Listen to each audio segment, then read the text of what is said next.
E aí, gente, como que vocês estão? Como esse é o primeiro vídeo do canal, tomei a liberdade de falar um pouquinho com vocês antes. Bom, eu sou o Yuri, eu sou o criador do Fora da Caixa, eu que toco o projeto, curso Psicologia, sou membro do Laboratório de Filosofia e Metodologia da Psicologia, o LAFMEP, da Universidade Estadual de Maringá, e faço pesquisa teórica em comportamentalismo radical. O Psicologia Fora da Caixa é um projeto de divulgação científico-filosófica em psicologia, e o conteúdo produzido aqui visa aflorar o interesse de mais pessoas pelo campo psicológico, em especial pelas filosofias e ciências comportamentais. Vocês também podem nos encontrar no Instagram e esse episódio está disponível no YouTube e no Spotify. Os links, as referências e outras informações relevantes estão na descrição. E espero que vocês gostem do papo de hoje. É isso. Gente, tudo bem? Esse é o primeiro vídeo do canal de todos, né? E eu chamei o César para compor aqui com a gente.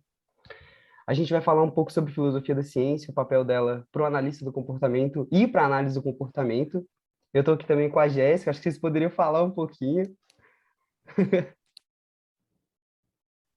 Apresente-se primeiro, Yuri. Tá bom, então Quem, tá quem bom. você é? Gente, eu sou o Yuri, eu faço divulgação científica e filosófica lá no Fora da Caixa _ Psi. E aí, esse projeto aqui no YouTube é uma extensão do projeto que eu já tenho lá, né? Então aqui eu vou tentar divulgar mais análise de comportamento e mais filosofia em geral mesmo, sobre o comportamento. Vai lá, Jéssica, sua vez. Oi, gente, eu me chamo Jéssica Ribeiro. Por favor, vou começar de novo. Oi, gente, eu me chamo Jéssica Ribeiro. Sou psicóloga clínica e ingressei esse ano no mestrado da UFSCar. Psicologia também. A Jéssica tá super chique. Ela tá muito chique.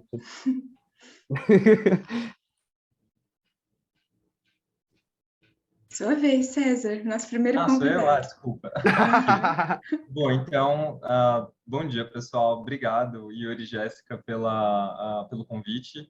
Enfim, é sempre gostoso. Eu gosto de divulgação científica desde bastante tempo, né? Esse ano, um dos projetos que eu fundei com um colega, apesar dele estar um pouco parado ultimamente, o Boteco Behaviorista está completando 10 anos, né? Então, há algum tempo, né, que estou envolvido com isso. Inclusive, acho que boa parte da audiência talvez me conheça mais de lá do que de qualquer outro lugar. Mas tentando falar um pouco de mim, para além disso, além de ser um dos co-criadores do Boteco Behaviorista, eu sou psicólogo clínico e sou professor, hoje em dia aqui em São Paulo, mas me formei na Universidade Estadual de Maringá. De lá fui para a Universidade Estadual de Londrina, ali do lado, fazer uma especialização em filosofia da ciência, né, que vai ser o tema que a gente vai discutir aqui hoje, história e filosofia da ciência, aliás, importante, depois a gente pode até discutir a importância, né, de se ter uma visão histórica, filosófica e não só filosófica da filosofia da ciência. De lá fui para o mestrado na Universidade Federal do Paraná, com o professor Alexandre Detrich, onde fui estudar alguns temas que envolvem ética e análise do comportamento. Depois para o doutorado com o professor Júlio de Rose, lá onde a Jéssica está agora, inclusive saudades da UFSCar, é um lugar muito, enfim, muitas memórias muito boas da Que época demais. que tive por lá. E depois eu passei um tempo nos Estados Unidos durante o doutorado, né, na Universidade de Duke, com o professor John Statham, enfim, que é uma figura muito polêmica, podemos até depois discutir alguns dos porquês. E fui orientado pela professora Carol Laurenti, inclusive, nunca deixo de mencionar isso durante meu doutorado, porque acho que, enfim, sem a orientação dela, o trabalho não teria sido o mesmo. E finalmente defendi o doutorado, né, em São Carlos. Falei, né, que lá estava sob a orientação do professor Júlio de Rose. Daí vim para São Paulo e, sob supervisão, daí no caso da professora Tatu, Marilena Leite Hunziker, aqui no Laboratório de Análise Biocomportamental, fiz meu pós-doutorado, que eu terminei mês retrasado, né, final de janeiro. Finalmente, agora, estou dando aula. E é isso. Sou psicólogo clínico e professor hoje, e interessado sempre por questões filosóficas, tentando produzir, quando possível, sobre isso. Muito bom. Caramba, é muito longa essa trajetória acadêmica, né? Ela foi direto, né? Muita coisa. Muita coisa. Inclusive, E para pode falar, Jéssica. Não, nossa primeira pergunta tem total a ver com o seu interesse, né, por filosofia da ciência, que a gente vê que está bem ali no início da sua trajetória e tal, né? Uhum. Acho que é bom já lançar, né, não? A Eu acho pergunta, que que eu tô bem eu ia curiosa fazer para isso, saber. inclusive. Eu ia fazer isso. Pode falar. Pode lançar a pergunta, na Tá, então real. tá bom. A gente ia perguntar como que você se envolveu com a filosofia da ciência, né? E quais foram e são seus interesses, na filosofia da ciência. Porque lá no laboratório da USP eu percebo que tem um pessoal muito ligado à pesquisa básica, não é? E a sua área não é exatamente essa, né? Eu não sei o que que você gosta em filosofia da ciência. Eu queria saber. Uhum. Eu acho que boa parte do meu interesse por filosofia da ciência deriva do meu interesse inicial por análise do comportamento. Né? Então, o meu primeiro contato com a análise do comportamento já foi direcionado para questões clínicas. Eu fui treinado para ser um clínico desde muito cedo, assim. Porque na UEM, onde eu me formei, naquela época, tinha uma única professora que era analista do comportamento, que era a Vânia Santana, que foi quem me treinou desde muito cedo. Só que ela era uma professora que ela ficava só no último ano para supervisão clínica, e a única disciplina de análise do comportamento que a gente tinha na graduação era psicologia experimental no primeiro ano, que era dada por uma professora que não era analista do comportamento. Então, você imagina, até o quarto ano você não tem um contato com analista do comportamento, a menos que você participasse de um projeto de extensão, que chamava Teoria e Técnica de Análise do Comportamento, que eu participei durante os 5 anos da graduação, porque desde cedo, quando eu comecei a ter aulas de psicologia experimental, comecei a ver que eu gostava daquilo. Pelas aulas de psicologia geral, eu já comecei a ver que parece que as outras psicologias não me chamavam tanta atenção assim. Então, né, fui participar desse projeto com a Vânia, e a ideia nesse projeto era os alunos de quarto e quinto ano já trabalhavam com acompanhamento terapêutico, no caso do quarto ano, no quinto ano, né, já fazia os atendimentos supervisionados, e até o terceiro ano a gente fazia grupos de estudos, né, que daí juntava todo mundo, né, os calouros, os mais novatos, os mais veteranos, para discutir teoria. Então, foi assim, paralelamente à graduação que eu fui aprendendo análise do comportamento. E aí, depois eu acabei fazendo, a professora Vânia é muito especializada em sexualidade humana, então eu acabei estudando isso com ela. Foi só quando eu estava indo no último ano que chegaram na universidade os professores Carlos Lopes e Carolina Laurenti, e daí eu desenvolvi, sob orientação do Carlos, uma segunda iniciação científica, dessa vez focada em questões teórico-filosóficas. Eu fiz isso sobretudo porque a minha ideia era de ter toda experiência possível com pesquisa, extensão, ensino, então participava de toda minha agenda assim absolutamente lotada, não tinha horário para respirar assim na universidade. É, então participei de muito, já participava desse projeto de extensão, fiz 2 iniciações científicas. Mas quando o professor Carlos chegou, eu falei, bom, eu já tenho, né, essa incursão, né, por uma pesquisa, né, mais envolvendo questões aplicadas, né, trabalhar com sexualidade, com satisfação sexual em populações masculinas, aliás, que é algo para que eu estou voltando agora na clínica, tentando me focar bastante nisso. Mas aí, quando chegaram Carlos e Carol, trazendo questões, assim, uma visão sobre a análise do comportamento muito diferente do que a gente tinha até então, a gente pode até depois comentar, né, o porquê aquilo me chamou a atenção, e foi na orientação com o Carlos que eu comecei a ver que, aparentemente, eu levava jeito para aquilo, pelo menos acho que sim, né, no sentido de que conseguia, acho que, trabalhar um texto, localizar os argumentos, e, finalmente, não sei se eu estou fugindo um pouco da pergunta, mas tentando focar mais na pergunta, por que filosofia da ciência?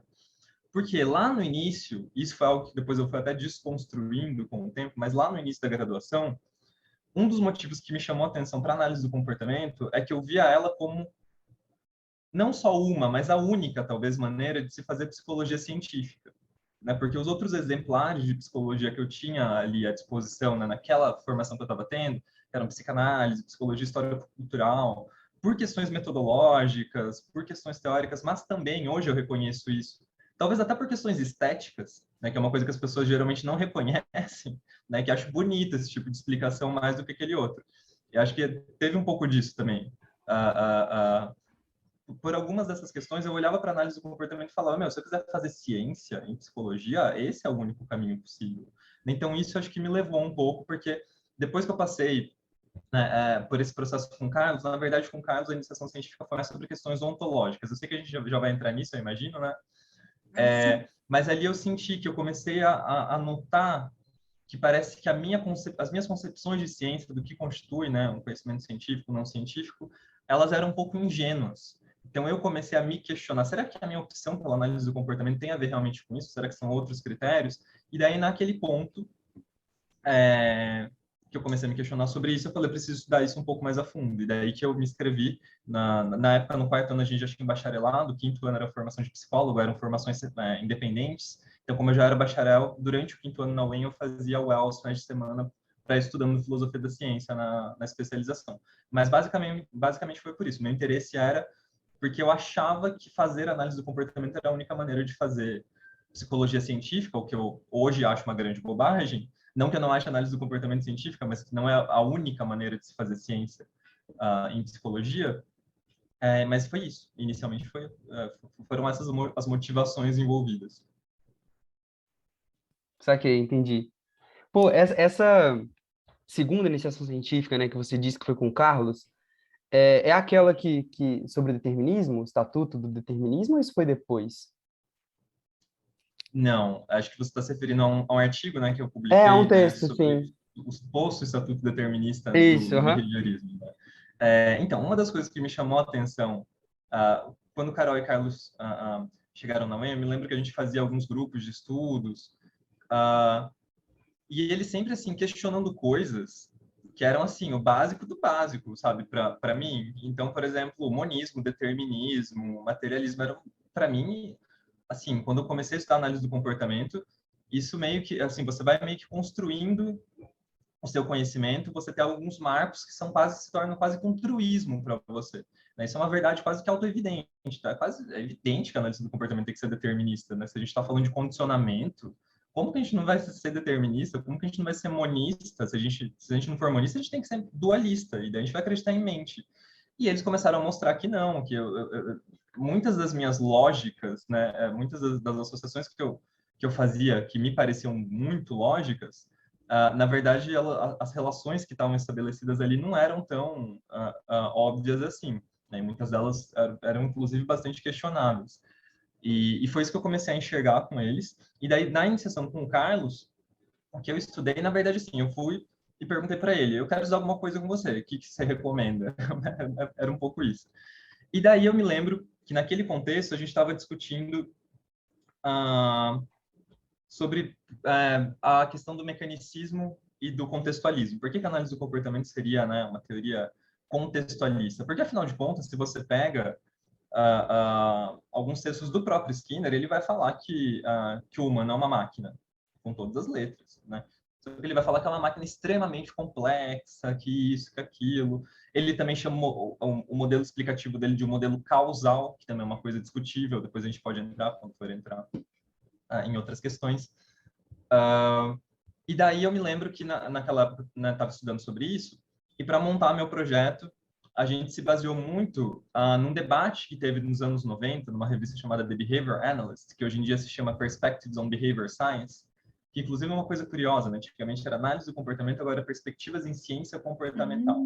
E ciência comportamental pode ser muita coisa, mas se você for no site da APA digital Ciência Comportamental, o verbete deles é assim, qualquer coisa, qualquer ciência que lide com comportamento. Então, assim, qualquer forma de antropologia, qualquer forma de... Assim, vira uma coisa meio que um balé de gato. Mas isso é outra questão. Questões políticas da nossa área, né? De talvez para vender mais, né? A revista sacrificou um pouco a precisão, mas, por outro lado, também acho que ajuda a gente a dialogar com outras ciências. Mas focando, enfim, daí minha iniciação científica foi sobre isso. Né? Quando a gente está falando de contextualismo, contextualismo, mecanicismo, essas são visões de mundo sobre as quais a gente fala, sendo analista do comportamento, mas que a filosofia já está discutindo há muito mais tempo do que a gente. Então, o Carlos tinha alguns trabalhos em que ele ia na fonte, no cara que sistematizou isso. Não sei se pela primeira vez, mas pelo menos é uma obra que é considerada paradigmática para debater isso, que é chamado Popper, não confundir com o Popper, né, da filosofia da ciência. O Popper ele está mais nesse campo que a gente chama de ontologia, metafísica, que basicamente é o ramo da filosofia que vai se perguntar sobre a estrutura da realidade, sobre o que é real, o que não é real, se é que existe uma realidade, qual que é a natureza do próprio ser humano. A gente pode falar em natureza humana, do ponto de vista de análise do comportamento, não faz sentido falar em natureza humana? Do meu ponto de vista, sempre faz sentido falar em natureza humana, mesmo que a gente fale que a natureza humana tem constante mudança. Acho muito esquisito quem diz que não pode falar em natureza humana. Mas temos, enfim, argumentos para todos os lados. E naquele caso era focado especificamente em visão de mundo, porque basicamente, quando você fala numa visão mecanicista, o Pepper falava que nós temos metáforas raízes. Quando a gente encara um objeto de pesquisa, a gente compara ele metaforicamente, é quase que um exercício mental, entre muitas aspas, que a gente faz, de comparar ele com alguma metáfora. E a metáfora, toda visão de mundo, ela tem uma metáfora raiz, que ele chama. No caso do mecanicismo, a metáfora é a máquina. Então, você encara o ser humano como uma máquina. Como que você entende uma máquina? Decompondo, né, o todo em partes que a constituem. Então, se uma máquina dá problema, se um relógio dá problema, você vai lá tentar, né, ver o que estava mexendo no mecanismo dele que provocou aquele problema. Né? Você decompõe, vai analisar as partes, né, a explicação das partes explica o todo. No caso do contextualismo, a metáfora raiz é outra, né? O que o Pepper chama de ato histórico, ou evento histórico. Né? Então, um evento histórico, né, quando você analisa o comportamento, é como se você estivesse falando de um evento histórico, alguma coisa que acontece, né, ao longo do tempo. É uma coisa até menos tangível, né, do que você falar uma máquina. Né? Então, por isso é até mais complicado de você imaginar. Mas aí tem uma série de questões que vão diferenciar, né, visões contextualistas de mecanicistas. Durante esse debate, em 93, basicamente a iniciação científica foi analisar os argumentos dos que eram a favor de uma visão mecanicista e os outros a favor de uma visão contextualista. Inclusive, nossa, novidade assim para muita gente, talvez seja uma bomba, mas a ampla maioria dos pesquisadores naquele debate defenderam uma visão mecanicista e não uma visão contextualista. Na verdade, isso era muito legal, inclusive antigamente as revistas perderam. No Brasil acho que a gente não tem tanta tradição de fazer isso. Acho que a gente poderia, né, fazer mais, como eles faziam lá fora, das revistas terem uma tradição de ter um artigo-alvo, que é uma pessoa que disserta sobre um tema num artigo mais amplo, e depois você tem vários outros artigos em comentário que criticam ou concordam, complementam o que aquela pessoa falou. E daí, geralmente, você tem uma tréplica no final, né? A pessoa que escreveu o primeiro artigo tem a oportunidade de responder as críticas. E nesse caso, nesse debate de 93, o Ed Morris, professor lá da Universidade do Kansas, escreveu um artigo falando por que a visão de mundo mais adequada para análise do comportamento seria o contextualismo. E foi duramente criticado por muitos outros autores, Jack Ma, eu lembro que acho que Rainey Rees escreveu sobre, o Staden, que foi meu supervisor quando eu estava fora, falando que para eles não fazia muito sentido. Para eles você tem que estudar o comportamento como você estuda o funcionamento de uma máquina. Essa história de contextualismo, de ato histórico, né, o contextualismo ele implicaria algumas categorias que dificultariam a maneira de você fazer ciência. Né? Então, por exemplo, a divisão entre variáveis, na verdade, seria uma coisa quase que artificial para o contextualismo, porque, na verdade, estaria tudo desde sempre, né, interligado. E para fazer ciência, você precisaria, do ponto de vista desses autores, enxergar as coisas como independentes entre si. O contextualismo parece mais próximo de uma visão determinista, o contextualismo parece mais próximo de uma visão indeterminista, o que para muitas pessoas soa estranho, como você vai fazer ciência do ponto de vista, né, indeterminista, o que já resvala um pouco para, né, preocupações epistemológicas, que foi justamente a minha indagação seguinte. Né? Então, minha iniciação científica foi isso, analisar os argumentos dos dois lados. Embora fosse uma posição minoritária, eu até hoje me identifico mais com uma interpretação contextualista da análise do comportamento. Tem algumas tentativas, inclusive, de meio que achar uma posição intermediária entre essas duas coisas, né? Acho que o Diego Zilli tem alguns trabalhos sobre isso. O mecanicismo ele não é também essa coisa estigmatizável no sentido de falar uma visão muito simplista, não é. Né? Então, muita ciência se faz, né, em parâmetros mecanicistas, mas ainda assim foi esse. Assim, não sei se fica claro, se estou falando um linguajar muito esotérico, mas foi esse o meu foco inicial de interesse. E depois, logo em seguida, na especialização, daí que eu fui estudar mais a fundo a questão do determinismo, que deu origem a esse texto que você comentou, Yuri. Entendi. Bom, essas sequências de artigos, elas causam muitas tretas às vezes, né? Eu lembrei na hora de uma treta que rolou do Barnes Holmes com o Tunot sobre questões aontológicas e o Tunot defendia que, na verdade, a gente deveria ser realista, ou então é possível defender uma análise do comportamento realista e tudo mais. E, nossa, foi uma treta absurda, muito absurda, mas é muito legal. Eu acho que os melhores insights, vamos dizer assim, que eu tenho acontecem quando eu estou lendo esse tipo de coisa, sabe? Porque é lá que os autores soltam algumas coisinhas que eles não soltariam normalmente. Sim. Uma coisa que você disse. Perdão, pode falar, Jéssica. Ah, não sei se vai sair um pouco, né? Mas eu quero voltar para um ponto que você disse. Se quiser complementar agora o que o Yuri falou, para depois eu Não, não, pode perguntar. falar. Tranquilo. Uma coisa que me intriga bastante é sobre o que você disse, né? Que uma visão contextualista está ou pode estar, não sei exatamente, bastante atrelada a um indeterminismo. E eu não entendo de que forma você poderia trazer isso um pouquinho para a gente? Uhum. Ok, primeiro sobre o que o Yuri tinha comentado antes, mesmo nesse debate de 93, você tinha algumas manifestações assim. Eu lembro do Jack Ma falando que é, sobre a questão, porque alguns contextualistas falavam que quando a gente trata de uma teoria de campo, e daí eles usavam o interbehaviorismo do Cantor, né, como exemplo, isso seria inerentemente contextualista. O Jack Ma fala, não, no campo da física você tem partículas interagindo entre si também, e ainda assim é uma teoria de campo, mas é mecanicista. Daí ele fala, então os contextualistas da análise do comportamento, a, a, a teoria de campo mecanicista, seria mecanicista demais para eles. Talvez eles devessem estudar o campo em uma outra disciplina, talvez na agronomia. Né? Tipo, então, ele usa assim, tipo, uma retórica meio mais recentemente também, né? Eu me lembro do Maloney, que escrevendo sobre Hort e sobre pragmatismo e análise do comportamento, e ele falando que Skinner teria vomitado se tivesse lido Hort, o que ele sequer se daria o trabalho de fazer. Né? Eu e o Alexandre reproduzimos Caramba. essa citação no artigo recente que escrevemos sobre.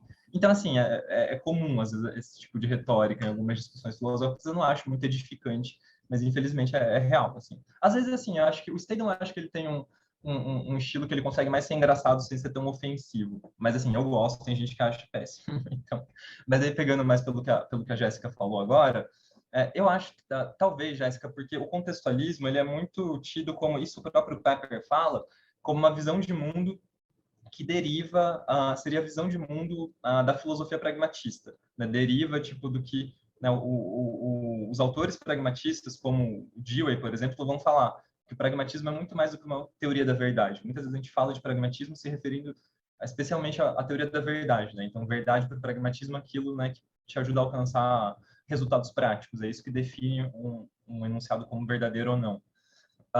E ao falar sobre isso, alguns autores, especialmente o Dewey, o James, o Peirce nem tanto, porque não sei se vocês sabem, mas entre os próprios pragmatistas tem muitas diferenças entre eles. O Peirce, por exemplo, achava um absurdo que o James estava fazendo com o pragmatismo de usar pragmatismo para discutir questões de religião, de visão de mundo. Teve uma hora que o Peirce começou a chamar o pragmatismo dele de pragmaticismo, para diferenciar, falar isso que o James está fazendo tem nada a ver com o que eu propus inicialmente. Justamente porque o Peirce era um cara de laboratório, um cientista de laboratório. O James era um cara muito mais preocupado com questões de religião, estudou até a experiência psicodélica, e ele que ajudou a divulgar mesmo, né, fazer grande divulgação do pragmatismo, estabeleceu o pragmatismo acho, como uma escola filosófica independente, né, a filosofia americana por excelência, e o Dewey, o cara que levou isso para algumas questões mais aplicadas, especialmente do ponto de vista na educação, ele teve um impacto muito importante, inclusive influenciando brasileiros, se não me engano, acho que é Anísio Teixeira, né, que foi a orientando do Dewey, e também para a discussão de questões, acho que políticas, né? Não sei se vocês sabem, mas tipo, Dewey tinha um intercâmbio interessante com o Trotsky, quando o Trotsky é exilado da União Soviética para o México, exilado não, né? Sai fugido de lá, né? Para o México, vai ficar com a Frida. Os Estados Unidos destacam uma caravana, que ficou conhecida como Caravana Dewey, né, e ele vai até lá né, para se comunicar com o Trotsky, monta-se um tribunal para analisar se os crimes que Stalin estava imputando a Trotsky eram reais. Esse tribunal, que era liderado pelo Dewey, chega à conclusão né, que a Trotsky não tinha feito nada daquilo, de que estava sendo acusado, e é interessante porque alguns anos antes eles tinham tido, não sei se foi antes ou depois, mas eles tinham tido um debate muito acalorado, né, o Trotsky e o Dewey, sobre questões, era basicamente sobre moral universalista, moral relativista, coisas do gênero, mas, nossa, estou fugindo super da questão, estou muito avoado hoje, mas Não, basicamente a tá sua bom, questão continua. era sobre a relação entre contextualismo e pragmatismo, né? Não, perdão, entre contextualismo e indeterminismo. É porque esses Isso. autores pragmatistas, né, especialmente o James né, e o Dewey, eles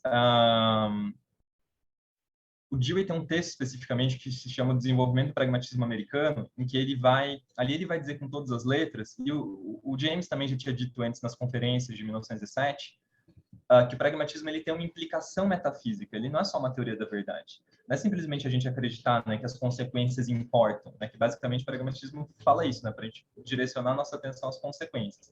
Ele vai falar, ele começa dessa maneira, né, propondo essa teoria da verdade, mas existe uma ontologia como pano de fundo dessa teoria, e essa ontologia seria uma visão de mundo do ponto de vista deles indeterminista.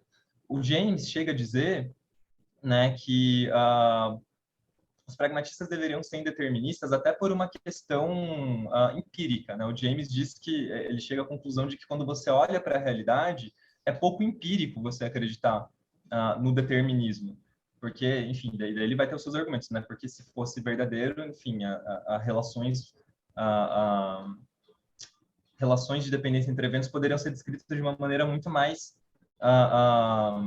precisa, acurada do que elas são efetivamente. É claro que você vai ter muitos deterministas que vão falar, não, mas isso é um erro, ele está confundindo determinismo epistemológico com determinismo ontológico, mas basicamente a origem é mais ou menos essa, né? Como o contextualismo é uma visão de mundo que deriva do pragmatismo, e os pragmatistas eram partidários, digamos assim, do indeterminismo, é nesse sentido que eu acho que as coisas estariam relacionadas entre si. Não sei se ajuda.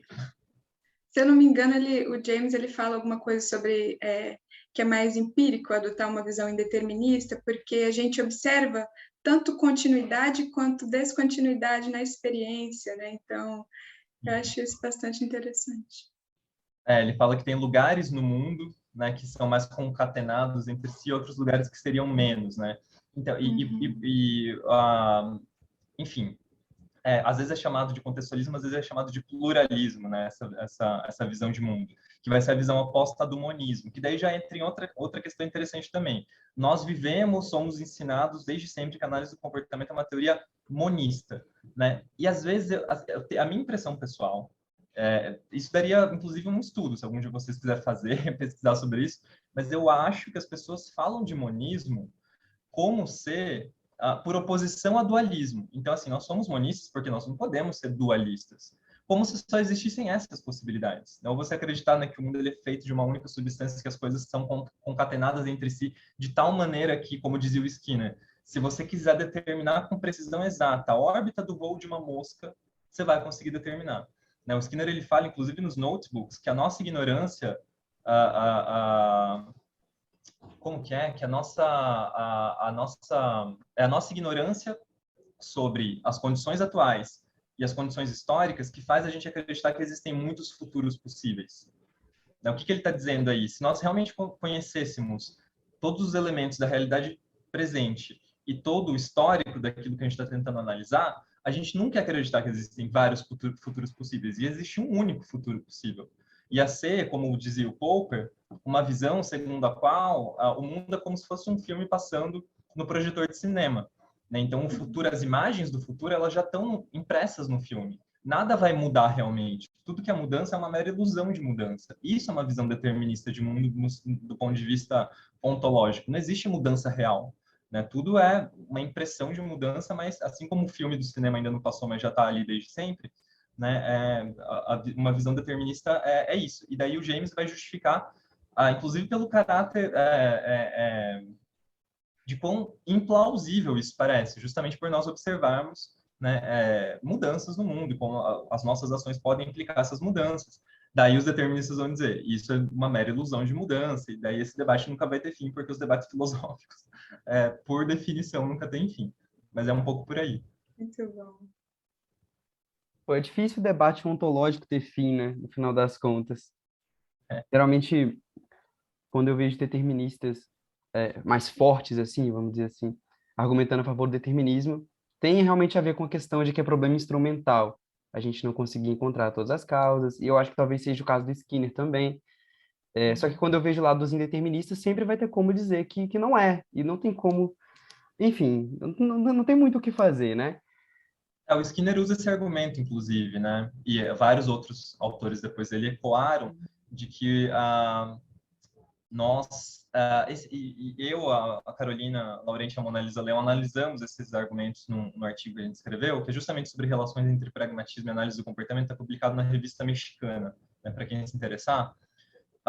Porque às vezes o argumento vai mais ou menos no seguinte sentido: nós não acreditamos que o mundo é determinado, nós usamos isso como uma suposição, como uma hipótese de trabalho, porque a gente precisa acreditar, né, que tudo é determinado para que a gente possa buscar as variáveis que estão por trás disso.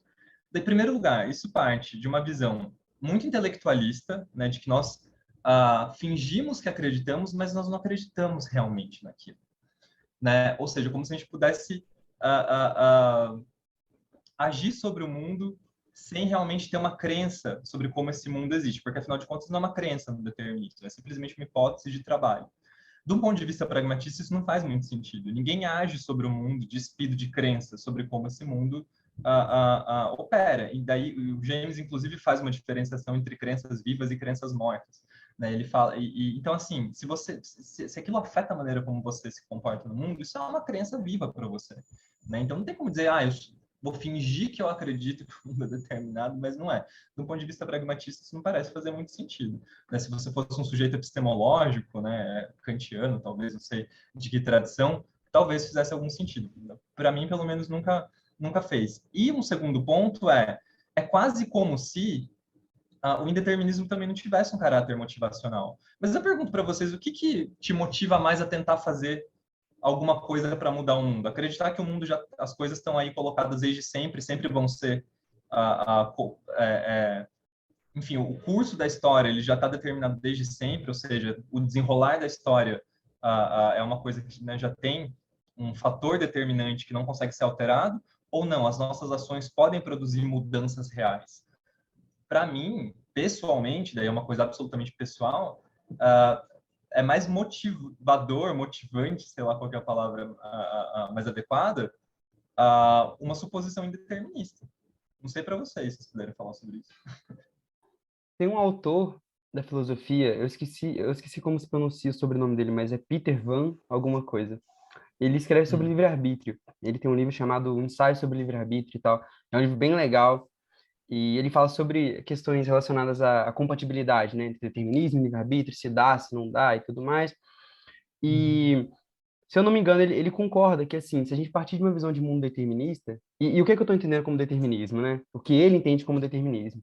Ele sintetiza, é claro que não é tão simples assim, mas ele sintetiza como, dado o passado e as leis da natureza, só há um futuro possível. Ele sintetiza aí, assim, o determinismo.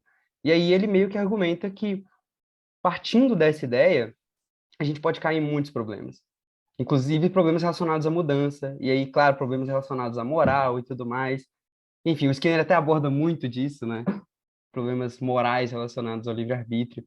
Mas o ponto é o seguinte, eu acho que tem muita gente que concorda que o determinismo é uma visão de mundo que pode trazer muitos problemas em vários âmbitos. O que você acha, Jéssica? Não, eu tô aqui pensando ainda, pegando tudo isso que vocês estão me dizendo, né? Sobre o pragmatismo, né? E, inclusive, uma das perguntas que a gente tem para fazer, né? Sobre esse recorte que fazem ao pragmatismo, como, enfim, ser pragmático é simplesmente pensar em ação efetiva, né? Enfim, para uma ciência, o pragmatismo se aplica quando a ciência tem o objetivo de prever e controlar os objetos aos quais ela estuda e tal. E, bom, ainda querendo saber a sua posição, César, o que você pensa desse recorte?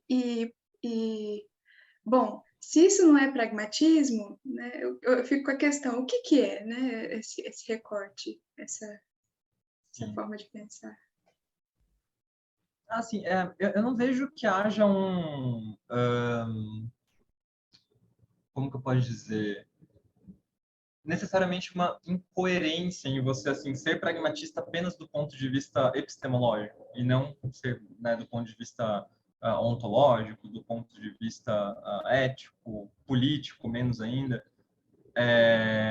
Mas eu acho que assim o que define o pragmatismo ele é uma escola que nasce como ele justamente por ser uma filosofia, uma tradição muito recente em termos de história da filosofia, né? Final do século XIX, início do século XX, é uma coisa, em termos de história, bobagem, né? Então, bobagem no sentido de que é muito recente, perto de outras tradições que estão aí há muito tempo. Porém, ele, justamente por ser recente, ele recupera muitas coisas que já eram debatidas em várias outras escolas. Se vocês pegam o livro do James, que na verdade eram as conferências, que depois viraram um livro introdutório sobre pragmatismo, de 1907, se eu não me engano, o subtítulo desse livro é Um Novo Nome para Velhas Formas de Pensar. Né? O que ele quer dizer com isso? Logo no início do livro, ele explica por que ele usa esse subtítulo. Porque ele começa o livro falando assim, o pragmatismo, ele recupera do positivismo esse aspecto, do nominalismo aquele outro aspecto, do não sei qual tradição filosófica aquele outro aspecto. Ele vai relacionando o pragmatismo com uma série de tradições filosóficas na história que são incompatíveis entre si. Né? Porém, se você pega só esse aspecto dessa, só esse aspecto daquela, parece que dá para fazer um novo todo, que seria justamente isso que ele está chamando de pragmatismo. Né? Eu acho, pelo menos, o pragmatismo é uma filosofia que tem uma coerência interna muito consistente.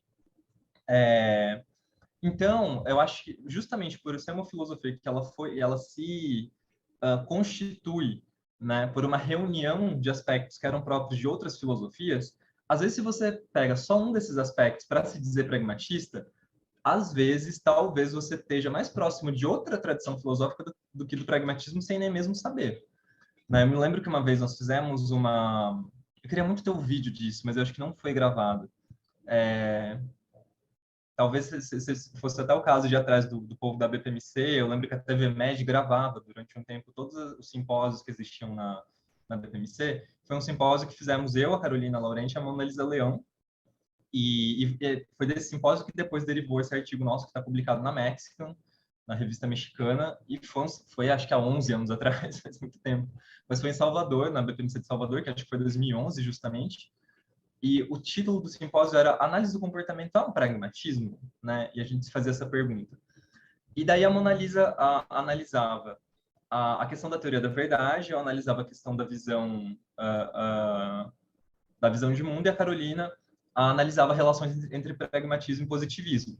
Né? E a Mona Lisa tentava mostrar que, quando se fala de teoria de verdade pragmatista, a gente não pode simplesmente falar de efetividade, a gente também tem que pensar no critério de coerência. E aí ele explica o porquê. Assim, se eu fosse explicar aqui, acho que ia ficar, né, muito longo, né, uma das apresentações, mas era ela mostrando que simplesmente falar de efetividade parece que não é muito pragmatista segundo os próprios pragmatistas.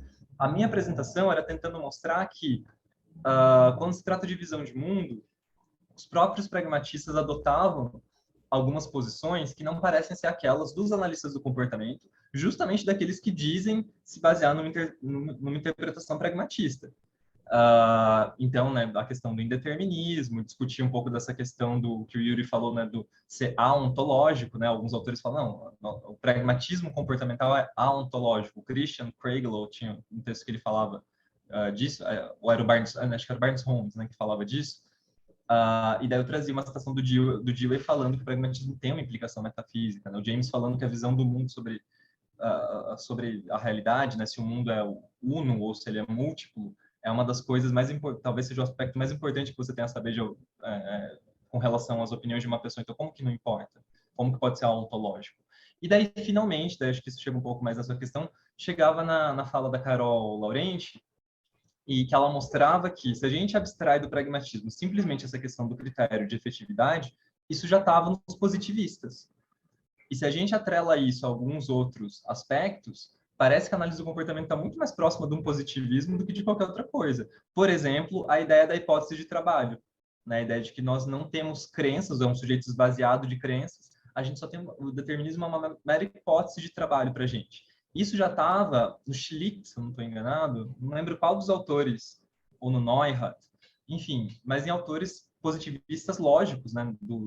Não sei se falei positivismo clássico antes, se foi tá errado, o positivismo lógico ali do Círculo de Viena, do início do século, do qual, de fato, o pragmatismo compartilha de algumas características, mas não todas. Por exemplo, essa questão, o pragmatismo vai lançar luz sobre o papel da crença, sobre questões metafísicas, o que é uma heresia para os positivistas. Então, quando o James e o Dewey falam que metafísica importa, né, que ontologia importa, para um positivista isso é, enfim, positivismo justamente tenta se focar, né, nessa separação, né, brutal entre ciência e filosofia e se focar naquilo que, para eles, sim, o debate ontológico, né, não tem qualquer sentido. Eu não sei se isso ajuda, mas acho que é um pouco nesse sentido. Qual que era a sua pergunta originalmente? Não sei se... Respondeu super sim, que era Tá. sobre essa interação, né, entre esse recorte do pragmatismo e... Ah, sim, sim, sim. Uhum. Eu acho que, assim, eu achei muito legal o que você falou, na verdade. Tem alguns autores, no caso o Craig, o Holmes mesmo, o Reis, que eles fazem esse recorte da previsão e do controle e eles curiosamente chamam isso de pragmatismo, né? O Holmes ele fala algo sobre pragmatismo comportamental, né? E aí o Holmes vem para o contextualismo funcional e tudo mais. Uma vez eu ouvi o Carlos Lopes dizendo que o pragmatismo era numa fala dele junto com a Carol, eu acho que, não lembro se era na BPMC, mas eles falando que o pragmatismo é uma filosofia completa, né? E não algo que faz muito sentido você desmembrar, né? E você, por exemplo, agora eu estou interessado em previsão e controle, logo eu sou um behaviorista pragmatista, né? É uma discussão muito legal, porque tem gente que fala que dá para ser, né? Que não tem problema. Eu não tinha pensado É, sobre essa questão de talvez a gente estar mais próximo do positivismo lógico se a gente ignorar as outras partes do pragmatismo, sabe? Eu nunca tinha pensado nisso. eu acho que eu não sei assim o quanto eu acompanho esse argumento da Carol e do Carlos de que assim se é para sermos pragmatistas temos que abraçar tudo do pragmatismo. Não sei, não necessariamente. Quer ver um exemplo? Bom, não sei se eu já estou adiantando as coisas. Se eu tiver, vocês podem me trazer de volta depois. Mas, por exemplo, como eu tinha dito, do ponto de vista ontológico, epistemológico, talvez sejam os mais básicos, assim, mais fáceis de fazer uma tradição filosófica concordar, ainda assim já tinha diferenças importantes entre os pragmatistas clássicos. Né? Se a gente só pensar em termos de Peirce, James e Dewey, né, tinha muitas diferenças já entre eles só nesses domínios. Você imagina quando for para a ética, quando for para a política, quando for para a estética, quando for para outras questões. Exemplo disso me parece, as diferentes interpretações que tem com relação aos compromissos políticos do pragmatismo. Os pragmatistas, né, muito especialmente o Dewey e depois o Hort, né, que foram os que mais se interessaram por política, eu pelo menos não tenho notícia de textos políticos, nem mesmo de ética, assim, do Peirce, do James também não, né, nunca li alguma coisa do James falando sobre política, mas o Dewey efetivamente falou muito sobre isso. Inclusive, recomendo muito esse debate que ele teve com o Trotsky. Tem um livro que está publicado que chama A Nossa Moral e a Deles, uma coisa assim, que é justamente o título de um ensaio do Trotsky, que ele está basicamente o tema ali é se os fins justificam os meios. E com o Trotsky dizendo que sim, e com o Dewey fazendo várias críticas ao texto do Trotsky e tentando explicar o porquê. Né? Basicamente, o argumento do Dewey é que muitas vezes, quando você você frequentemente confunde fins antevistos, ou seja, coisa que você, onde você espera chegar, com fins efetivos, onde você realmente chega. E é isso que é usado para justificar barbárie, para justificar a violência, para justificar um monte de coisa, para as quais o Dewey fala que, enfim, não existiria justificativa ética alguma. E depois o Trotsky responde, enfim. Então, tanto o Dewey quanto o seu sucessor contemporâneo mais célebre, que eu acho que é o Hort, eles sempre tiveram próximos de uma tradição na política mais perto do que seria, a gente poderia chamar de liberalismo social ou liberalismo igualitário, que é isso que nos Estados Unidos o liberal norte-americano não tem nada a ver com a maioria dos liberais brasileiros. Então, só fazendo esse parênteses, porque geralmente as pessoas confundem, né? Lá é uma tradição muito progressista e eles estariam, né, eles se encaixam dentro dessa tradição. Agora, isso quer dizer que para você ser pragmatista, você tem que ser, né, se encaixar desse ponto de vista, com esse compromisso político, né, com essas correntes políticas defendidas por eles? Eu acho que não. Né? Inclusive, Carol, Carlos, a Bibi, que escreveram um livro inteiro sobre pragmatismo, na segunda edição desse livro, eles têm um capítulo final, né, em que eles criticam esse posicionamento, né, dos autores pragmatistas e propõem, né, o que eles vão chamar de um pragmatismo anarquista, uma coisa assim. Eu acho uma proposta muito original. Mas do ponto de vista do que é tradição na filosofia pragmatista, a tradição é liberal, entende? Então, agora, eu não acho que isso torne, por exemplo, esses comentadores do pragmatismo menos pragmatistas, de maneira alguma. Ah, quer ver outra maneira que eu acho que se reflete de um modo interessante? O próprio Skinner tem questões dentro da obra dele que às vezes parecem que, do meu ponto de vista, pelo menos, e acho que de outros autores também, não se encaixam dentro do sistema conceitual maior que ele desenvolve. Por exemplo, a questão dos eventos privados. Tem muitas críticas a essa noção de eventos privados, que foi, né, uma noção muito importante para o próprio Skinner, no sentido de que, será que isso faz sentido dentro de uma lógica behaviorista radical? Né, porque acho que muitas vezes as pessoas partem do suposto de que se behaviorismo radical é tudo aquilo que o Skinner disse. Eu acho que depende. Eu acho que se você pega a visão do Baum, do Hacking sobre eventos privados, me parece mais behaviorista radical do que o próprio Skinner. Só que, no fim das contas, hoje em dia a gente identifica isso por outro nome, né? O Hacking, por exemplo, né, identifica isso dentro do paradigma que ele vai chamar de behaviorismo molar, né? Ou behaviorismo teleológico, no caso do Baum e do Hacking. Então, é, só para dizer que, assim, é sempre polêmico essa questão, sabe? De quanto você consegue abstrair alguma coisa, né, de uma teoria, ainda fazendo parte dessa teoria. Eu não parto do ponto de vista de que você tem que abraçar todos os aspectos, por exemplo, né, da filosofia pragmatista nos seus diferentes domínios filosóficos para se dizer pragmatista. Acho que não. Ou, a menos que você bata no peito para dizer, não, mas eu sou o verdadeiro pragmatista, porque a verdadeira visão política do pragmatismo é essa. Eu acho uma bobagem fenomenal você fazer isso, sabe? Ou então, tem gente que faz isso com o próprio behaviorismo. Né? Mais de uma vez, assim, já tive numa discussão falando, não, mas se você é realmente behaviorista, você tem que ser... não faz sentido você ser behaviorista e ser determinista, né? Porque o verdadeiro behaviorismo, entendeu? Ou então se você é behaviorista, você tem que ser um tecnocrata, como Skinner era, né? Como escreveu em Walden Two e sustentou até o fim da vida. Inclusive, as pessoas falam que ele mudou muito em relação a isso, ele não mudou, não. Pelas palavras dele próprio, né? Você pode dizer, fazer interpretação, esconder essas partes do Skinner, mas é uma coisa que estava, enfim, não. Mas acho que eu já estou super misturando os domínios, né? A gente estava na epistemologia ainda. Então, pode falar, Jéssica, você ia falar alguma coisa? Não, não. Ia sim, ia sim, ia não? Não. Não, acho que você não misturou não, César. Inclusive, quando você disse que a gente não precisa abraçar tudo, e eu acho também que eles não defendem que a gente precisa abraçar tudo, eu fiquei pensando, e no caso do behaviorismo, né? Porque dá para identificar pontos, diversos momentos em que o Skinner ele parece tender para um lado político, para o outro. Se eu não me engano, ele já fez parte de grupinhos que eram grupinhos do pessoal do Holland e depois de gente mais liberal. Tem uma história assim, não vou saber em detalhes, né? Você provavelmente sabe, né? Mas então, eu queria saber o seguinte: há duas perguntas, na verdade. Tem algum valor ético que é inegociável para o behaviorista, que ele precisa abraçar para ser behaviorista?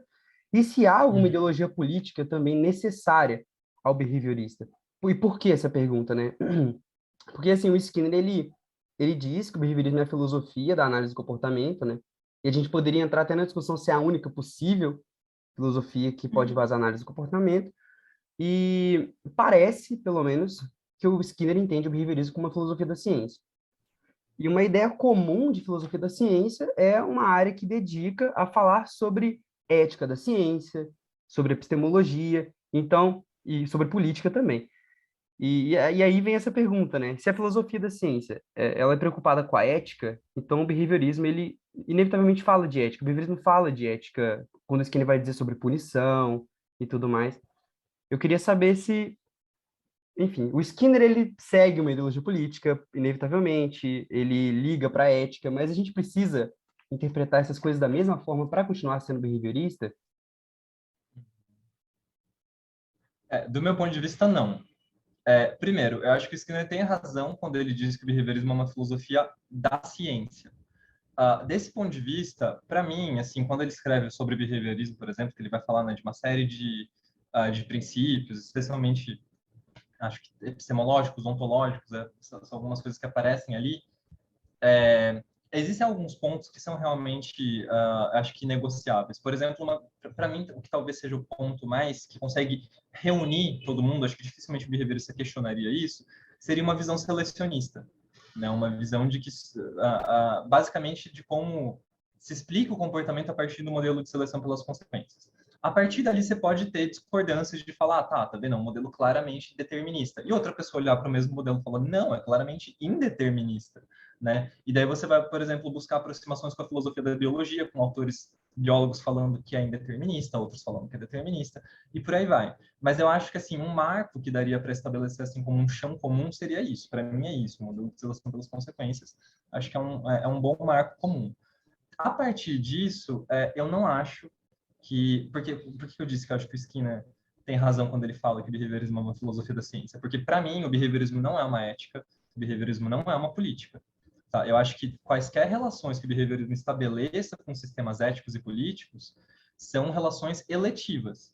Eu acho que é possível que haja alguns sistemas, alguns modelos que têm algumas pressuposições que seria muito estranho você tentar estabelecer, né, relações possíveis com o behaviorismo. Ao longo da história, nós vimos tentativas de estabelecer relações com diferentes deles, né? Então, nos anos 80, por exemplo, especialmente quando se trata de questões políticas, anos 80, final da Guerra Fria, né? Aliás, Guerra Fria em alta, né? Acaba no final dos anos 80. Você teve muita produção sobre isso, né? Então, você teve os textos do Holland, do Ullmann, do Morrow, né? Defendendo uma interpretação materialista, marxista, e aproximações com o behaviorismo, e basicamente falando que teria que ser essa visão, né, caso contrário, não seria incoerente. Mas você também teve o Richard Racles, né, o Racus, defendendo uma visão liberal. Você teve os trabalhos da Eve Siegel, defendendo uma visão mais anarquista, né, coisas que hoje em dia têm sido bastante ecoadas, inclusive por autores brasileiros. Eu não acho que nenhum deles é mais behaviorista do que o outro, e eu sou cético, ninguém me convenceu até hoje de que, enfim, se ser behaviorista, isso te conduz, se você fizesse uma cadeia de argumentação lógica muito bem arquitetada, você iria ser conduzido a uma orientação política ou outra. Acho que é uma bobagem, na verdade, acho que um, é um recurso retórico, sabe a diferença entre lógica, retórica? Retórico no sentido de que te posiciona num certo lugar, você advogar por isso. Porque, no fundo, o que você está falando é eu sou o real behaviorista. Porque, geralmente, você fala que o verdadeiro behaviorismo está associado a essa visão política, a sua visão política. Dificilmente você vai falar de outra visão política. Tem um artigo, gostaria muito de deixar recomendado, depois se vocês quiserem deixar nos comentários, além daqueles meus que eu comentei antes, mas tem um artigo do professor Alexandre Dietrich, comentando justamente sobre o legado do James Holland, que foi publicado na Teoria e Pesquisa, que é uma das nossas revistas mais bem avaliadas, né? E acho legal que foi publicado numa revista de psicologia geral, porque atinge um público maior do que só analista do comportamento. E chama, se não me engano, o subtítulo desse artigo é Análise do Comportamento como Prática Política. E lá pelas tantas tem um subtítulo, uma subseção nesse artigo, em que o Alexandre se pergunta justamente sobre isso, né? Ser behaviorista te conduz a uma visão política em específica? E a resposta dele é que não. E eu tenho algumas diferenças com o Alexandre, por exemplo, a nossa interpretação sobre a questão do determinismo é diferente, mas tem muito mais convergências e essa é uma delas. Eu acho que não faz sentido nenhum você dizer que, enfim, eu acho, inclusive, que você tentar argumentar, né, que o behaviorismo invariavelmente leva, e isso é uma impressão minha, mas você tentar argumentar que o behaviorismo invariavelmente leva a uma visão política ou outra, é quase que uma estratégia para você se redimir de argumentar de por que aquela opção é melhor do que outra. Entende? Porque assim, se eu sou behaviorista, eu automaticamente teria que ser de direita, de esquerda, libertário, autoritário. Então, assim, eu tô sendo... Essa minha opinião política é simplesmente uma questão de coerência. E não, nunca é simplesmente uma questão de coerência. É uma questão de compromisso. Então, assim, se eu sou behaviorista, mas eu acho que isso faz mais sentido, né, dentro de um framework anarquista, de um framework, né, socialista, liberal, sei lá o quê, você tem que argumentar do porquê, entende? Então, eu acho que é quase que uma tentativa de se esquivar disso. Eu já fui mais animado, inclusive, para essas discussões. Ultimamente eu estou mais low profile, mas deve ser um livro sobre análise do comportamento e política. Se não até o fim do ano, no máximo acho que até o ano que vem. Eu espero que até o ano que vem, porque o meu capítulo tem várias questões históricas do nosso momento histórico, que se ficar para o ano que vem vai ficar meio desatualizado. Mas, enfim, e daí lá vai ter alguns capítulos justamente tratando dessa relação entre análise do comportamento de diferentes sistemas políticos. Saiu um artigo ano passado de um peruano chamado William Urday, ou Urday, não sei exatamente como se pronuncia o nome dele, justamente tratando também de algumas questões sobre análise do comportamento e traçando algumas relações com o liberalismo, que é uma coisa muito pouco comum. Você vai achar muita coisa relacionando a análise do comportamento com marxismo.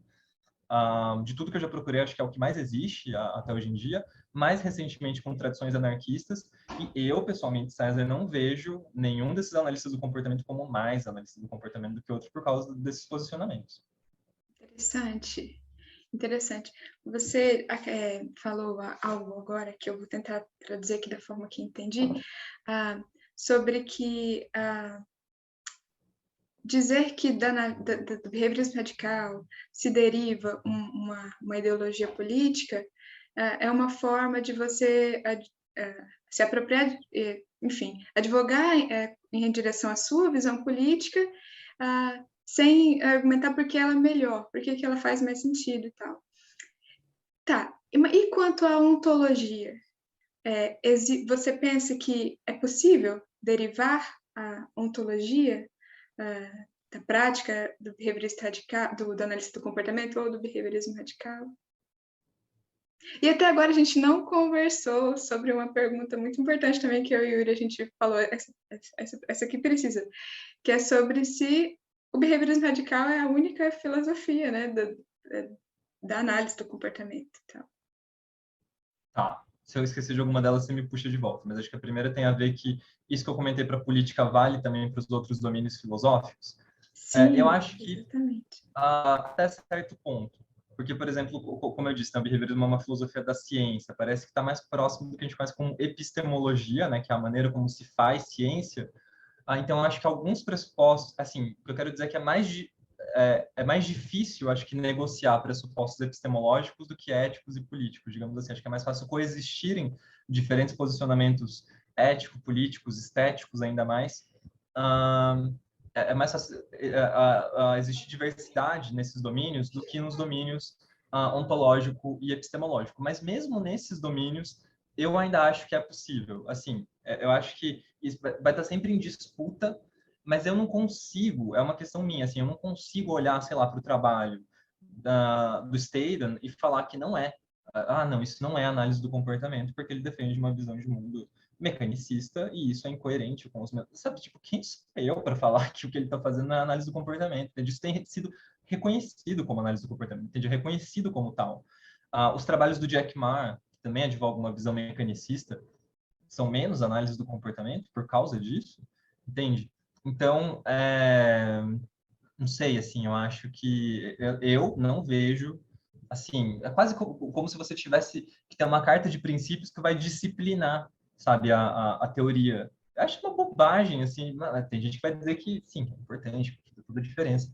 Eu acho que, assim, é possível que conduza a práticas diferentes, e ainda assim eu acho que é uma coisa muito difícil de você mensurar, né? Será que isso, inclusive, dá para fazer pesquisa empírica sobre isso? Será que as pessoas que se dizem deterministas, ou monistas, ou contextualistas, ou indeterministas, sei lá, pesquisam coisas diferentes, têm uma atuação prática diferente?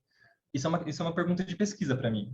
Para o James, para os autores pragmatistas, a resposta provavelmente vai ser positiva, né? Porque deve fazer alguma diferença prática, né, na sua vida você acreditar numa coisa ou noutra. Mas eu não acho que isso significa que um vai ser melhor cientista do que o outro, que um vai ser... Assim como, por exemplo, sei lá, com relação à religião. Você tem cientistas que são religiosos, alguns que são simplesmente espiritualistas, outros que são religiosos e fazem parte, né, de uma religião formalizada. Então, você tem cientista judeu, você tem cientista evangélico, tem cientista católico, hindu, sei lá o quê.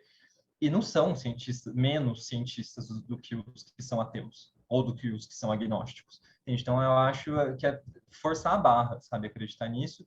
E não sei se já ajudou para a primeira parte, mas para a segunda parte da pergunta, que é sobre... Então, a minha resposta a ela, né, que se você tem que ser behaviorista radical para ser analista do comportamento, eu sei que é polêmico, eu acho que durante muito tempo minha resposta foi positiva, mas eu acho que se você considerar que os outros behaviorismos, e nós temos um trabalho muito legal, né, no Brasil, do professor Kester Carrara e do Diego Zilio, né, que fizeram, né, três livros, né, de uma mesma, na verdade é o mesmo livro com 3 volumes, né, sobre diferentes formas de behaviorismo. Se você vê essas diferentes formas como autoexcludentes, eu diria que não tem como você dizer que apenas o behaviorismo radical é a filosofia que orienta os analistas do comportamento. Isso é simplesmente contrafactual, né? Porque a análise do comportamento tem sido feita sob diferentes perspectivas.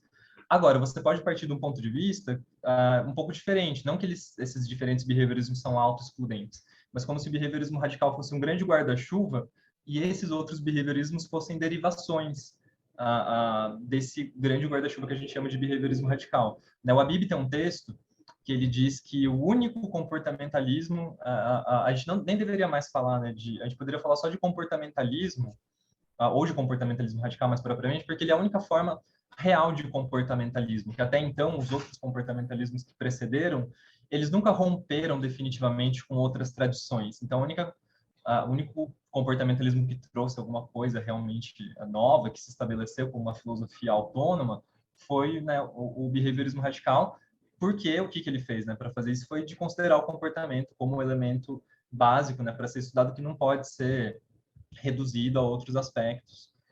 E então você poderia partir de um suposto que o behaviorismo é uma filosofia muito ampla e que daí disso se derivaram outras perspectivas. Mas eu não sei, eu acho que tem aspectos, se você pega, por exemplo, o behaviorismo teleológico do Hacking e algumas outras propostas, o Stedon, por exemplo, ele chama de behaviorismo teórico que ele desenvolve. Ele fala que, olha, o que eu estou fazendo aqui é simplesmente um adendo no behaviorismo radical, não estou rompendo realmente com grandes pressupostos. Eu acho que ele está, em algum sentido. Inclusive, se vocês lerem, acabou de sair um novo livro do Kessler e do Diego, que são vários desses behaviorismos criticados por autores brasileiros e depois a tréplica dos autores. Né, o professor Carlos Lopes escreveu, né, um comentário sobre o behaviorismo do Stedon, mostrando que, olha, parece que os compromissos filosóficos por trás aqui são bem mais profundos do que o Stedon diz serem. E o Stedon responde depois falando que não são, é simplesmente uma emenda, e é sempre legal você ver os dois pontos de vista.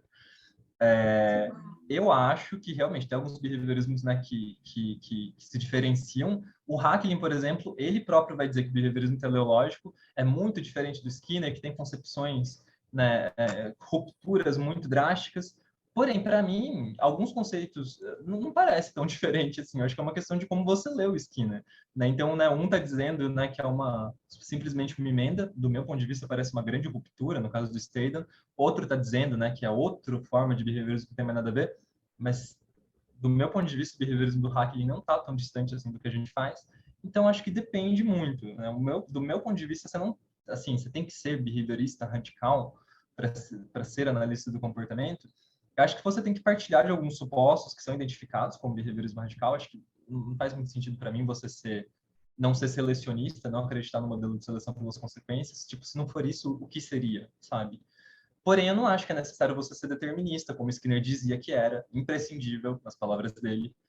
Não acho que é necessário você ser monista, se por monismo a gente entender esse sentido filosófico de monismo. Não acho que é necessário. E em muitos lugares você vai ver, não acho necessário a teoria de eventos privados. Né? Em muitos textos você vê que justamente o que diferencia o behaviorismo radical do metodológico é que esse sim considera os eventos privados. Né? Às vezes os eventos privados são usados para justificar, né, a existência do behaviorismo radical. E para mim os eventos privados são talvez um dos maiores furos na teoria que nós temos. Então, eu não acho nada disso necessário. Então, não sei se a resposta. Acho que vai depender do que. Sempre tem que se perguntar sobre o controle do que o seu interlocutor tá quando ele fala, né? A expressão behaviorismo radical. Se behaviorismo radical significar uma coisa bem mais ampla, assim, tipo, um modelo de seleção pelas consequências, daí acho que sim. Mas se significar um compromisso irrevogável, indisputável com o monismo, determinismo, materialismo, acho que não. Acho que você pode ser behaviorista radical sem qualquer um desses três e até outros pressupostos. Que legal e que polêmico também saber disso. Eu acho que a Jéssica concorda com isso, né? Ou não, eu tô errado. Porque, assim, quando eu converso com a Jéssica muito sobre isso, né? Sobre o que a gente tem que ser para ser behaviorista. E deixa eu ver se eu entendi o que você disse. Você está dizendo o seguinte, aí você me corrige, qualquer coisa. O behaviorismo, ele é mais do que uma epistemologia. É uma área que fala sobre ontologia, que fala sobre ética, talvez se a gente for pegar Skinner e tudo mais. Só que o que é inegociável no behaviorismo é um ponto que é epistemológico, que é o modelo de seleção pelas consequências. Então, behaviorismo radical. Para você ser behaviorista radical, você precisa acreditar, ou pelo menos utilizar o modelo de seleção pelas consequências. O resto, a gente pode discutir, talvez. Talvez algumas coisas dê para abandonar, outras não. O que você acha? Então, eu nunca escrevi um texto sobre isso, nunca parei para refletir. Acho que é ótimo esse exercício, que está sendo quase que terapêutico para mim. Tipo assim, vocês estão, né, questionando a minha identidade. Por que você é behaviorista radical? Então, pensando agora mesmo, tipo, não é uma coisa que eu super elaborei. Eu acho que esse é o ponto de vista que, para mim, é mais indisputável. Pode ser que para outras pessoas não, sejam outras coisas. Do meu ponto de vista, é isso. Para mim, eu acho que seleção pelas consequências é o que resta. Porque eu venho de uma tradição de pesquisa que vem justamente na tentativa de desconstruir muitos truísmos, muitas coisas que estavam estabelecidas aí há muito tempo. Por exemplo, acreditar que você tem que ser... Por exemplo, algumas pessoas vão dizer que... acho que você estudou, inclusive, um pouco mais sobre isso. Por exemplo, a crítica que o Skinner faz à questão do homem autônomo. Eu concordo que é uma coisa muito importante que talvez, né, esteja ali dentre as crenças que são assim indisputáveis, né, dos behavioristas. É que, para mim, quando você pensa em modelo de seleção pelas consequências, isso já está embutido lá, sabe? Não faz sentido você imaginar que o ser humano é absolutamente senhor de si, se você reconhece que ele é fruto de contingências filogenéticas, ontogenéticas e culturais. Então, todas as questões assim que uma pessoa ou outra vai falar, não, isso daqui é indisputável, isso daqui você tem que acreditar nisso para ser behaviorista. Para mim, todas elas são acomodáveis na questão do modelo de seleção pelas consequências, entende? Tipo assim, uma vez que você acredita que faz sentido o modelo de seleção pelas consequências, todas essas questões são questões menores, são consequências, assim, sabe, dessa assunção do modelo de seleção pelas consequências. Agora, para mim, monismo, determinismo, materialismo, outros ismos, eu acho que, não sei, me parece que, não sei se faz muito sentido, assim, para mim não faz sentido, aliás, você dizer que são cláusulas indisputáveis, são cláusulas, né, que você tem que aceitar para ser behaviorista. Né? Eu acho que o modelo de seleção pelas consequências ele é suficientemente amplo para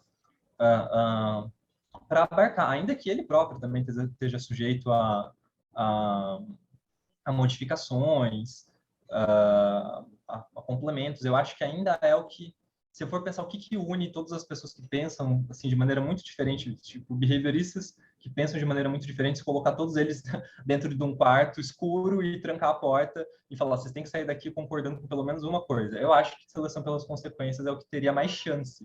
Eu não sei se vocês conseguem pensar em algum outro aspecto, mas eu não acho assim que seria fácil chegar assim à conclusão sobre qualquer outro aspecto. Pô, achei genial o que você É, falou.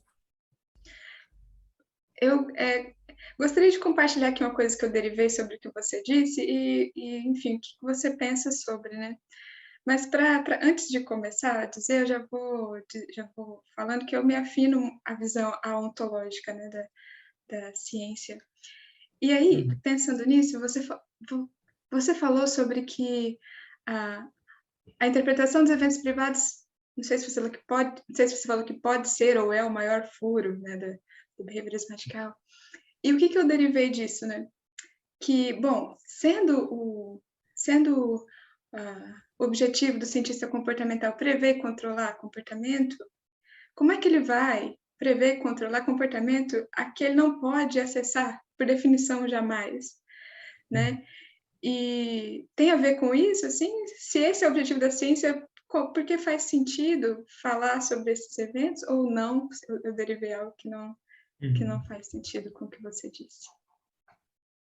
Sim, eu acho, que assim, é mais uma questão de coerência interna da teoria, a questão dos eventos privados e do behaviorismo. Acho que os argumentos do Hacking fazem muito sentido, né, quando ele faz a crítica que ele faz a como o behaviorismo do Skinner, especialmente, lida com a questão dos eventos privados. Mas você levanta um ponto importante, né, se nosso objetivo é previsão e controle, a gente poderia abrir mão, né, desse conceito. É uma ótima pergunta, porque, por exemplo, eu sou clínico, e na clínica a todo momento a gente está lidando com questão de eventos privados. Eu gostaria de ver, assim, me pergunto se seria possível desenvolver, né, então, uma perspectiva prática, por exemplo, para a questão da clínica ou qualquer outro setor de aplicação, que conseguisse limpar totalmente essa trama conceitual, da maneira como a gente atua. Eu tenho Nossa, dúvidas, eu tenho dúvidas. Então, eu acho que algumas incoerências, elas se sustentam por motivos pragmáticos. Eu não sei se isso ajuda muito, mas no sentido de que a gente quase que usa a teoria de eventos privados porque ela nos ajuda, né, a chegar a realizar certos desejos, concluir certos objetivos nossos. Agora, muitas das críticas vão dizer que ela também está envolvida numa série de práticas que seriam questionáveis, né? Então, a experiência de interioridade, a nossa visão sobre interioridade, a visão de interioridade a qual nós somos conduzidos por tratar de eventos privados na maneira como a gente trata, poderia estar justificada por motivos políticos, né? Por exemplo. Então, de que, né, as pessoas são todas, né, indivíduos separados, né, indivíduos autônomos, né, e para isso faria sentido você recorrer a uma teoria de eventos privados e a uma série de outros aspectos, né, da nossa linguagem, dos nossos conceitos. Então, assim como para a questão do determinismo, vão dizer que para você atuar no mundo você tem que ser determinista, e outros vão dizer, não, para você atuar no mundo você tem que ser indeterminista, porque daí você acredita que você pode fazer uma mudança efetiva. Acho que a mesma coisa vai valer para os eventos privados. Nunca vai ter assim uma conclusão de que nós precisamos recorrer aos eventos privados para fazer, se não para fazer ciência, para pelo menos, né, atuar na prática. E outras pessoas vão falar que não, é que a gente está tão viciado, habituado a recorrer a essa retórica, que a gente não consegue imaginar, né, que existem possibilidades diferentes. Eu sou um pouco cético, assim, assim eu quase, a minha posição é quase que de admitir que, teoricamente, existem inconsistências, mas, na prática, eu não sou alguém que está, assim, disposto a simplesmente abrir mão disso que a gente reconhece como eventos privados. Acho que, assim, a alternativa a isso, eu não consigo nem imaginar como seria uma alternativa a isso. Eu, inclusive, adoraria ouvir, né, dos críticos da teoria de eventos privados, qual que é, então, a sua exposição, né? Como que a gente trataria de todas essas questões que são abordadas tradicionalmente por esse conceito? Acho que seria interessante, né, de ouvir, né, dos críticos. Não sei se ajuda, que a Jéssica para mim travou. Skinner, ele critica a noção de um iniciador em vários âmbitos, principalmente em 71, ele fala sobre problemas sociais, a noção de um iniciador, de homem autônomo, eu estou usando como sinônimo, Uhum. de problemas epistemológicos, não seria travaria o conhecimento, no sentido de natureza mesmo, a gente não seria iniciador do nosso próprio comportamento. E eu queria saber o seguinte, sendo selecionista, ou seja, defendendo que o comportamento do ser humano não parte dele, a gente precisa assumir alguma posição ética em relação a isso? Ou seja, sendo selecionista, eu preciso ser mais empático com criminosos por ter a noção de que eles não iniciam o próprio comportamento deles? Ou é uma derivação que não é necessária? Eu posso simplesmente querer que uma pessoa se ferre, mesmo sendo selecionista, e continuar sendo behaviorista? Eu acho que a gente já passou, de certa forma, sobre isso quando vocês perguntaram se ser behaviorista implica uma posição ética, um posicionamento ético, político, eventualmente até econômico particular. De novo, do meu ponto de vista, não. Acho que não só do meu, né? Inclusive, recomendo aquele texto do Alexandre, deixo para o pessoal aqui no link, porque eu acho muito importante esse ponto de vista. O que não quer dizer que grupos de indivíduos behavioristas, analistas do comportamento específicos, criem os seus próprios grupos, né, para defender as suas próprias, né, os seus valores, o que acham que é mais importante. Não, mas não acho que existe uma derivação automática, e não acho que, né, uns são mais coerentes do que outros por serem assim e serem assado. Dito isso, eu acho que para você não adotar, ser behaviorista te ajuda a enxergar algumas coisas que te conduzem mais facilmente para um posicionamento ou por outro. Por exemplo, com toda a crítica que o Skinner faz da questão do homem autônomo, se você acredita que aquilo faz sentido, acho que isso dificulta muito você conseguir sustentar coerentemente. Talvez você possa achar outros critérios que não de coerência. Mas pelo menos se você, né, for partir de um critério de coerência, você sustentar, por exemplo, discurso punitivista, discurso meritocrático, né, no sentido de que, no caso do discurso meritocrático, o que ele faz é o inverso do que faz, né, o discurso behaviorista, né, porque o discurso meritocrático ele oblitera, esconde as variáveis ambientais que levaram o cara a chegar até onde ele chegou, né? Então, geralmente, a gente atribui isso ao mérito individual, quando, na verdade, se você vai investigar um pouco mais a fundo, pelo menos do ponto de vista behaviorista, você muito provavelmente vai encontrar muitas variáveis no ambiente que vão explicar aquilo, né, as coisas que ele fez e que levaram ele a chegar até onde ele chegou. Por isso que o Skinner fala que a evidência das causas do comportamento é inversamente proporcional ao mérito. Na verdade, é o inverso que ele fala, né? Que a atribuição de dignidade ao indivíduo é inversamente proporcional à evidência das causas do seu comportamento. Então, a gente considera esse indivíduo muito digno, né? Todo cheio de méritos, porque a gente não consegue enxergar, né, onde estão as causas do comportamento dele.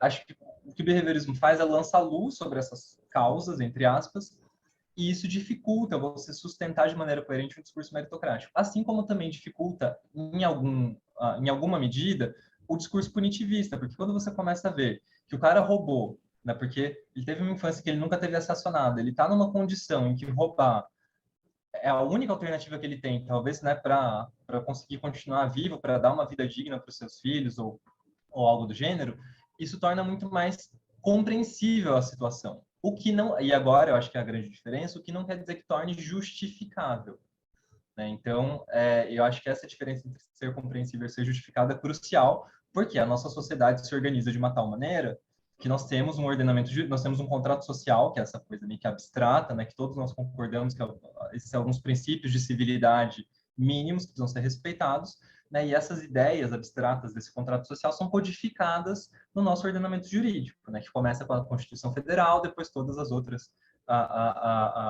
elementos, né, do ordenamento jurídico que codificam isso, que são normas éticas e tudo mais, né? Então, eu acho que são coisas independentes. Eu não vejo como, inclusive o próprio Skinner ele estabelece ele faz algumas confusões entre noções de dignidade que levam, eu acho que o leitor praticamente induzem a um erro. E eu nem sei se ele não fez isso de propósito ou não, mas isso é uma coisa que só um psicólogo do Skinner saberia dizer.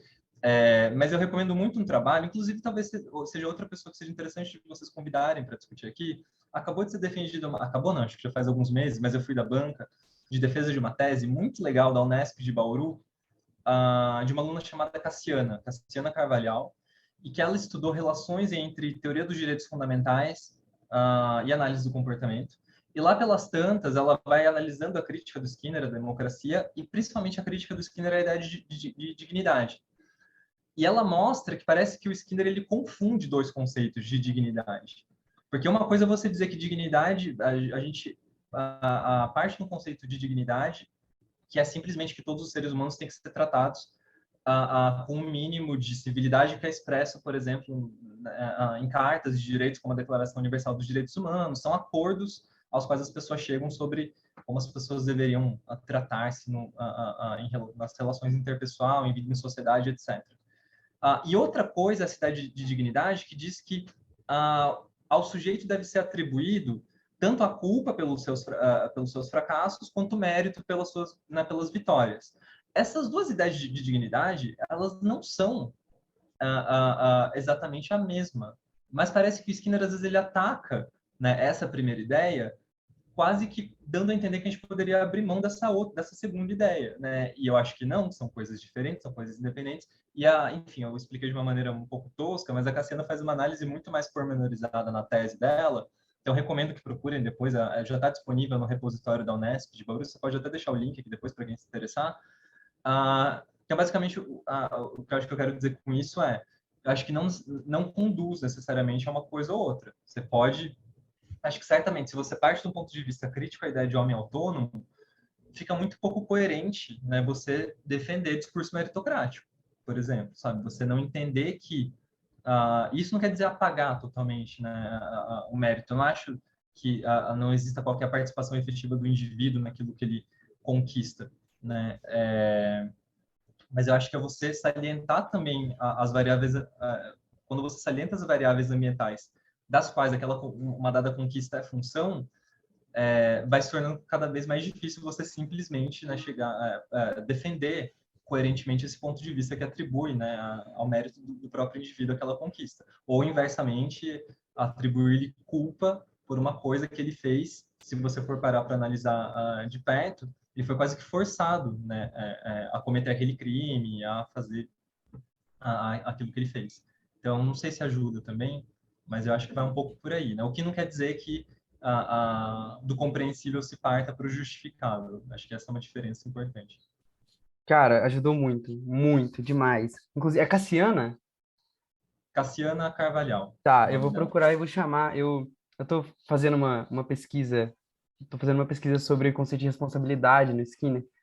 E numa pesquisa preliminar que eu fiz, realmente, eu não sei como funciona com o termo dignidade, mas ele confunde, ou pelo menos ele usa, pelo menos três sentidos do termo responsabilidade, sem fazer distinção. E aí você tem que adivinhar do que ele está falando. Ele fala Uhum. responsabilidade no sentido de, o professor tem responsabilidade da aula. Ele fala de Sim. responsabilidade no sentido de que a gente tem que ter um senso de responsabilidade. Ele fala de responsabilidade no sentido de responsabilidade moral, que seria o sinônimo daquele sentido de dignidade. Então, a gente precisa Uhum. sofrer as consequências dos nossos atos, seja consequências elogiosas ou punitivas. Então, é complicadíssimo. Eu vou conversar com ela assim. Não, vejam isso. Outra coisa que também é importante de ver, acho que tem a ver com vários momentos a gente passou por isso aqui, a gente não mencionou em nenhum momento. Mas tem uma polêmica também na área, acho que nem é tanta polêmica assim, mas tem uma coisa que eu acho que o trabalho do Alexandre foi quem identificou isso pela primeira vez, pelo menos no Brasil, acho que fora já tinha autores que discutiam isso, que é a diferença entre descrição e prescrição, né, na obra do Skinner. E tem pessoas que vão dizer que não faz muito sentido fazer essa separação. Eu ainda acredito que faz sentido. Nesse sentido, eu estou bem alinhado com o Alexandre. A tese do Alexandre foi um marco. Assim, acho que até então nunca tinha tido um trabalho específico voltado para estudar questões éticas e políticas no Skinner. E na parte da ética, ele trata muito dessa questão, de momentos em que ele está sendo descritivo, ele simplesmente está descrevendo como se constituem os valores, né? Ele explica por que para ele valores são simplesmente sinônimo de reforçador. E outra parte, independente, acho que essa é a questão, a parte prescritiva da ética do Skinner, ela é independente da parte descritiva. Não quer dizer que ela é autônoma. Ela é uma derivação possível da sua ética descritiva, mas ela não é uma derivação necessária dessa ética descritiva. Né? Então, acho que essa distinção que o Alexandre, a parte da ética prescritiva vai ter a ver com o Skinner falando, nós deveríamos fazer isso, deveríamos fazer aquilo. Né? E como isso se localiza em vários momentos na obra dele. Talvez o Alden Chu seja o momento mais ele escreve um livro sobre como a sociedade deveria ser. Né? Então, ali é a prescrição por excelência, digamos assim. Né? Então, acho que essa distinção é importante. E essa outra coisa que eu acabei de falar, e eu sei que eu estou recomendando 1 zilhão de textos, mas é porque não dá tempo de falar tudo, e daí pelo menos quem se interessa mais vai atrás dos textos. Ok. O Kester Carraro e o Diego Zílio tem um texto que eu acho que ele é muito menos conhecido do que deveria. Às vezes eu vejo textos discutindo coisas semelhantes, vou para a lista de referências e não está lá citado. Eu acho uma sacanagem, porque eu acho um dos melhores textos. Eu acho muito estranho, aliás, quando as pessoas não citam umas das outras. E eu acho esse texto fundamental, que é um texto que chama Skinner Teórico da Ciência e Teórico da Moral, e tem uma interrogação no final. E eles estão se perguntando, justamente isso que a gente estava se perguntando aqui. O Skinner, ele desenvolve uma filosofia da ciência, mas ele também não desenvolve uma filosofia da moral, né, na obra dele. Eles mostram que sim, porém que a teoria moral do Skinner ela é uma derivação possível da teoria científica dele, não é uma derivação necessária. Ou seja, você pode abraçar a teoria científica do Skinner, isso de maneira alguma, né, te conduz a concordar com a teoria moral. Né? E é isso que eles exploram nesse texto, é um texto muito legal da Arquivos Brasileiros de Psicologia, se não estou enganado, e acho que isso esclarece um pouco dessas questões com as quais a gente estava às voltas até agora. Ô, César, muito obrigado. Você ia falar alguma coisa, Jéssica? Não, eu ia agradecer, inclusive, pelo tanto de recomendações de leituras, né? Muito bom. Pois é. Eu vou colocar aqui na descrição do vídeo todas essas recomendações, algumas outras se você quiser e tal. E, de novo, eu Beleza. queria agradecer, cara. Muito obrigado por ter aparecido aqui. Eu tenho certeza que o pessoal vai gostar muito. Pelo menos eu não conheço tanto conteúdo sobre filosofia behaviorista radical na internet, no YouTube, em português, sabe? Então, muito, muito legal. Cara, isso vai ser Uhum. muito bom para mim. Eu vou rever esse vídeo várias vezes, com certeza. E, de novo, muito obrigado por aceitar, tá bom? Quer falar alguma coisa? Eu descobri que a sua agenda tá aberta. Descobri algum motivo. Não, eu só ia agradecer. Eu acho, eu tô dando alguns cursos, mas eu acho que um dos cursos vai ser amanhã. Acho que provavelmente esse vídeo já vai ao ar depois que esse curso tiver acontecido. Mas eu tenho um Instagram profissional, então quem quiser acompanhar, @comportamento, etc. De vez em quando eu tento fazer um pouco de divulgação científica por lá também. Ultimamente estou mais devagar, justamente porque, enfim, tô dando aula na graduação. Estou com a agenda aberta, então, né, quem precisar de terapia comportamental em São Paulo pode me contatar pelo Instagram profissional ou, enfim, o pessoal também tem meu contato. E é isso, pessoal. Eu que agradeço a oportunidade e, enfim, precisando, estamos aí. Espero que vocês continuem e boa sorte no projeto. Ah, é isso. Valeu. Tchau, gente. Até a próxima.